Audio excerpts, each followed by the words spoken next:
కోళ్ళఫారం సంగతి ఏంటి మన మీడియాకి వచ్చిన సంగతి ఇప్పుడే నాకు తెలిసింది. కలెక్టరేట్ నుంచి మీ ఫైల్ వచ్చింది అని సిఆర్డీ కమిషనర్కి పోతే మరి ఎవరెవరికి పోతే రేపటికైతే దాని మీద నేను మాట్లాడు. నాకు తెలియదు కదా అక్కడ ఏం జరుగుతుంది. నేనైతే నాకు 40% లెస్ రాశారని చెప్పి RNBE గారు చెప్పాడు, విశ్వనాథ్ రెడ్డి గారు గతంలో ఫైల్ ఇచ్చేటప్పుడు. నేను వీళ్ళకి కూడా చెప్పాను, నన్నైతే సంప్రదించుకుని వాళ్ళు కలెక్టర్ గారి ఫైల్ పెట్టారు.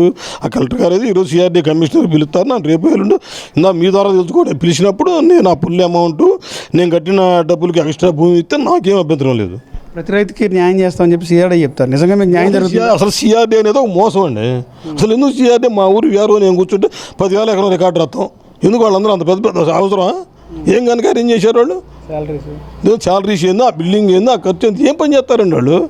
మా ఊళ్ళో ఒక ఆయన చనిపోయాడు కారణం గారు బెనపూడి, అసలు ఆయన ఒక్కటి చేస్తాడు ఈ పని మొత్తం. ఇంతమంది అవసరమా? ఇప్పుడు 350 కిలోమీటర్లు ట్రంక్ రోడ్లు అంటున్నావు. అసలు నల్లమట్టి ఎంత అవుతుంది చెప్పమని నారాయణ గారిని.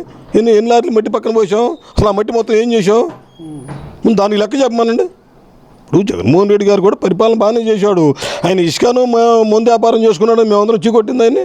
మీరు మట్టి వ్యాపారం చేసుకుంటున్నారు. అసలు ఆ మట్టి ఏమైపోయింది? ఆ 350 కిలోమీటర్లు తప్పించి ఎన్ని వేల లారీలు మట్టి వచ్చింది, నల్ల మట్టి.